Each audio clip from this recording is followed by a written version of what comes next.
The Beat generation is important because beatniks follow the disillusioned writers of the Lost Generation who first expressed their depression in post-World War II society. The Lost Generation writers' disconnection with the world was a feeling that the beatniks took to a whole new level.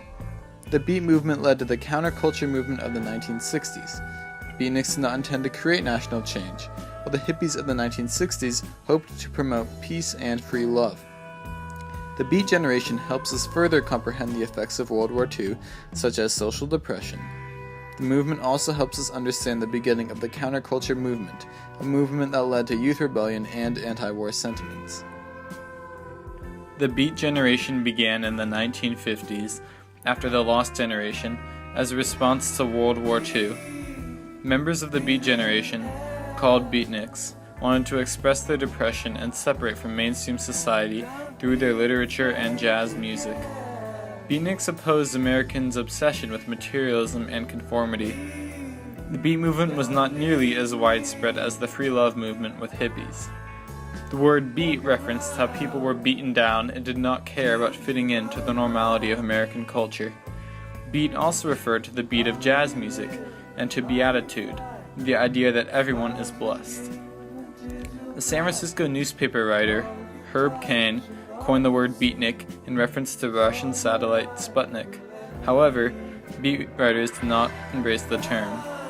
Jack Kerouac was the first to label the beat generation.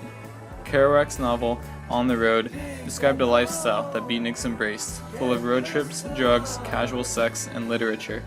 To escape reality, beatniks resorted to hallucinogenics and Zen Buddhism. Many beatniks took pills to counter their depression and anxiety. Beatniks lived without attachments to specific locations. Consequently, they could pick up and leave without much thought or preparation.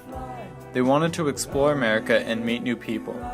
The essential items that beatniks carried with them often included musical instruments and books that challenged traditional writing style. Because beatniks did not feel the need for social acceptance, they developed their own clothing style. They wore sunglasses, hats, and dark clothes. They were not promiscuous in regards to their attire. Among men, beards were popular. To travel across America, beatniks hitchhiked to experience new things and leave behind their unsatisfying past. These personal adventures helped them appreciate nature and the beauty in everything. The Beat generation was inspired by Emerson, Thoreau, and Whitman. Emerson and Thoreau's ideas on wilderness and self-reliance inspired beat writers such as Kerouac. Kerouac advocated traveling as a form of rebellion, to free oneself from society's expectations. Renowned writers from this time include Jack Kerouac, Charles Bukowski, Allen Ginsberg, and William S. Burroughs. Kerouac's The Dharma Bums described his Buddhist experiences with nature that inspired his works. A heavy drinker, Bukowski published a book of brutally honest poems about life called The Pleasures of the Damned. Ginsberg's Howl was composed of 3 parts, all of which were organized as run-on sentences that criticized the deterioration of the mind. Ginsberg's poetry was inspired by his great travels to every state and continent. Burroughs' Naked Lunch was structured in the form of various short impressionistic scenes that could be read in any order. Burroughs' work was inspired by his own experiences and his addiction to drugs such as heroin, morphine, and marijuana. It is strange that when one thinks about the Beat generation, one invariably thinks of New York or San Francisco, because between there lay thousands of miles that they all traveled, and beyond them lay a near infinite abyss that many sought to explore.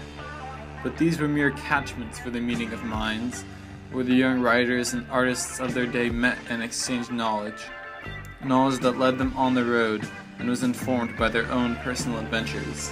David S. Wills. A main part of their culture was their music.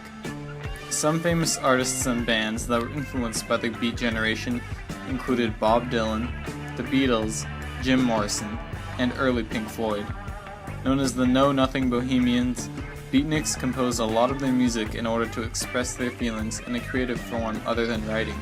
Establishing their presence in coffee houses in San Francisco and Greenwich Village, writers started to share their experiences on the road through slam poetry and acoustic music in local coffee houses.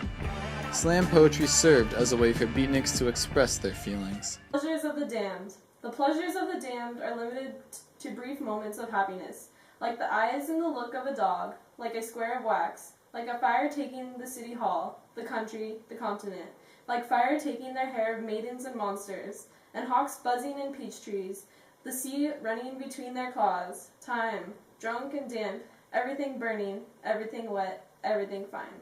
Charles Disaster.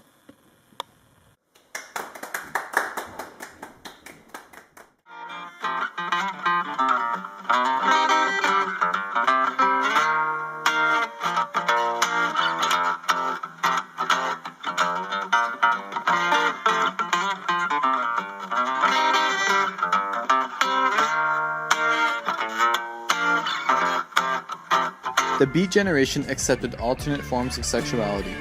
Burroughs, Ginsberg, and Kerouac were all gay authors of the time. Others in American society rejected the Beatnik's stance on sexuality, but the Beatniks did not care to conform. Overall, the Beat generation was important because it was a movement that embodied the progression from post-World War II disillusionment to the counterculture movement of the 1960s.